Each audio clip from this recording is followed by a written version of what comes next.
How's it going, everyone? I think this might be the first time that I'm actually creating a video solely for YouTube. You may have noticed, and I think at least one of my videos, where I would say what's going on Instagram, because I'm primarily active on Instagram and really not so much on YouTube in terms of a content producer. I produce a lot of photographic content on Instagram. Anyway, I've been debating what to do this video on. One of my problems is that I very rarely have a shortage of ideas. I actually have too many ideas.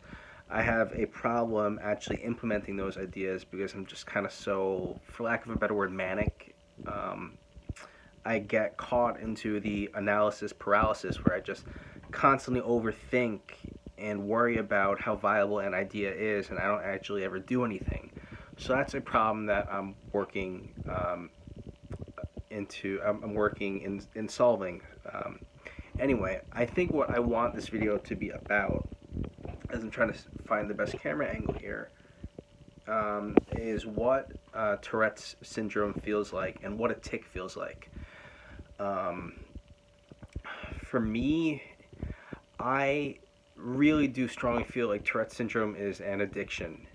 I know some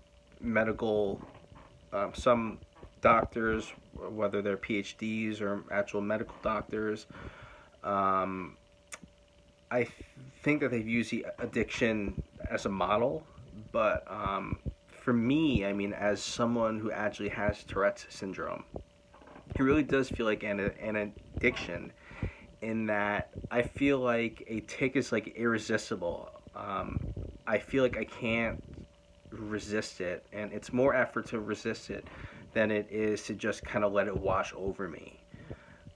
So let's try to dissect. Let's try to break down what a tic actually is in terms of subjectively. You may have heard in the Tourette literature something about a premonitory urge, and what that is that the Touretteur, the person with Tourette's syndrome, has an over-awareness in a part of their body where the tic is about to be. So, let's pick the facial region. Like, let's say someone has like eye blinks, like, really hard, which I have had in the past, and I do have from time to time, because Tourette's is just ever changing and where it is in the body. But so I'll have an over awareness in my eyes, and I'll just fixate on that region on my face, and that fixation ultimately leads to a tic. So just to kind of reiterate, the premonitory urge, where I'll just be over aware of a certain part of my body, and that over awareness ends with that tic. The tic is the final product. At least that's how I experience it. Or maybe I'm mixing it up. Everyone experiences Tourette's in a unique way. But yeah, so I just remember as a kid, the first tic that I had was a head tic. It was a jerking of the head. And I just remember my family didn't really know how to deal with it. And my grandmother, who, she would just, her English wasn't her first language, so she would just be like kind of mimicking me, like, no, she would say no, nice, or, like she'd be like, like, what are you doing? And I really wouldn't know what to say, but I was never I was never taught how to deal with Tourette's. I see so much awareness and respect and just community support for the next generation, for the modern generation of kids that have Tourette's. There's the Tourette's Syndrome Association. There's all these associations, and there's all these advocacy groups for Tourette's. And I'm not saying that they weren't around when I was younger, but I didn't have the knowledge that I have now as an adult. And I didn't have anyone to advocate for me. And I just remember growing up with Tourette's syndrome and like feeling like an alien. Like I just felt like I never fit in. Whether it was just due to my race or due to my Tourette's, due to the way that I speak. I mean, I don't want to get too off topic. I have a tendency to do that in these videos, but it's the reason why I get so off topic is because talking about Tourette's syndrome brings extremely strong memories for me, and it just leads to all these different tangents. But anyway, going back to what Tourette's is like, I mean, just to give you an analogy, God, like think of the most. I mean, I always hear people use the term, like trying to suppress a sneeze as an example for what Tourette's syndrome is like, or like trying to suppress a hiccup. And I mean, those are all good examples, but I don't know. To me personally, the tics that Tourette's is made of, what constitutes Tourette's syndrome, those tics, they have a certain irresistible quality to me. I mean, I would want to compare it to food. I mean, maybe it's because I'm really hungry right now, but I mean, just imagine that you're eating an irresistible slice of cheesecake or chocolate cake or whatever the hell you like. And you know, you have a fork and you're spooning it and like you're trying to lose weight, and you know that you shouldn't be eating this cheesecake, and you're feeding it into your mouth, and every time you chew it's just like delicious, and you put the fork down, and a couple seconds later or a couple minutes later you have a sudden urge to pick up that fork again and feed yourself that cheesecake or that cake. I mean, to me, like, that's what it's like. Like, you have this delicious cake that you just can't stop eating. And, you know, in this analogy, the cake, the irresistibleness of the cake is the tic. And the putting the fork down is when you're not having a tic and you're normal, and the premonitory urge is represented by wanting to pick up that cake and knowing you shouldn't.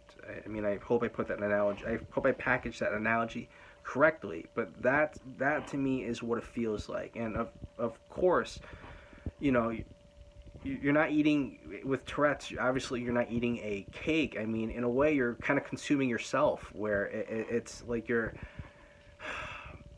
I mean, to me, on a bad day, I feel like tics kind of erode my sanity, and they erode my self of autonomy, and they erode my sense of self, and they erode my self-control, and it's just really frustrating. It's really hard. Like, I mean, more on that topic, I mean, this is a whole separate video that I was originally gonna make, but I wanted to make this video. But I mean, one of the complications of Tourette's is chronic pain, and I live with chronic pain in my neck, which I'll go into more detail, like I said, in a separate video. But I just want to bring that up now to just kind of raise awareness of how severe Tourette's can be, especially in people who are diagnosed late. Like, I was only diagnosed when I was 19, which was really frustrating. And I'll make a whole separate video on this. I want to get back on topic. You know, one of the last things that I said was about how Tourette's syndrome, the tics, the irresistible nature of the tics, and how I made the analogy of eating a delicious cake. I could only suppress tics for a certain amount of time until they kind of explode, and really that's really what it is. That's what it feels like, where it's an explosion of tics. And also, I mean, it's just such a paradox, because it's not only the act of suppressing the tics that makes them happen more. Also, I mean, just the very nature of doing the tic reinforces it for later, which is so frustrating, because it's like a catch-22 where I can't win. I mean, if I suppress it, I mean, I appear normal for relatively short amounts of time, And if I give into it, people give me a weird look, or, I mean, it's not always that. I mean, people just notice. I mean, people, how are you not supposed to notice somebody jerking their head, or someone blinking their eyes, or somebody clearing their throat, or, whatever the nature of your tics are. I mean, people are going to notice, and people are going to ask you questions. I mean, I remember growing up. I mean, some of my earliest memories are people, asking me like, "Why do you jerk your head that way?" Or like in junior high, I remember being bullied for my tics, where other children would mimic my facial movements or my eyes, like blinking my eyes a lot. I remember once, I hate this memory, but we were standing in line to get dismissed in a hallway in middle school, and there was this kid who I was on relatively good terms with, who I liked, and he was kind of like a class clown, and I'm having this tic where I'm constantly jerking my head, and he held his hand up to my head, and he's like, see, I know that you're doing it, like. And I mean, it was like the worst feeling in the world, where I felt like a specimen under a microscope of just, um, just being observed and being measured by this asshole fucking kid with his hand hovering above my head like a judgmental UFO. But, yeah, like I just want you to imagine what kids go through with Tourette's, where they don't have the social support from their family, they don't have really the support from their friends. And I mean, it's not, I don't mean to blame other kids in the sense that they're kids, and kids are kind of assholes. Like, they don't have the frontal lobe of adults, where they don't have the impulse control, and they don't have the social awareness of their actions, and how their actions impact others. What I'm trying to say right now is that unless you advocate for yourself, you can't expect people to understand something as complex as Tourette's syndrome.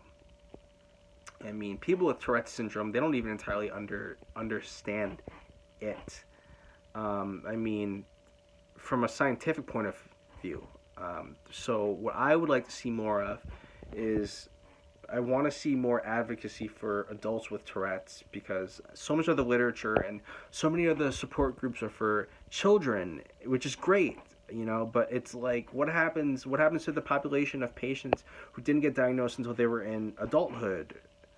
I mean, I just see very little advocacy for adults with Tourette's, and it can be very isolating. I mean, I feel extremely isolated. But yeah, what I'm trying to say is that I think that I want to see more collaboration between patients and doctors, because I feel like they both understand Tourette's syndrome from a very unique and valid point of view. And I think that doctors could learn a lot from their patients, and I think that patients obviously can learn, and they could benefit a lot from their doctors. And I guess I should probably end this video here, because it's almost 14 minutes, but I think the next video I want to do is how people with less severe symptoms of Tourette's can often find themselves minimalized by their providers, by their doctors, and how sometimes they're not taken as seriously as people with more severe manifestations of Tourette's. So I'm going to end that there, and I hope that you are watching my videos and getting something from them. So thank you very much for watching, and Merry Christmas.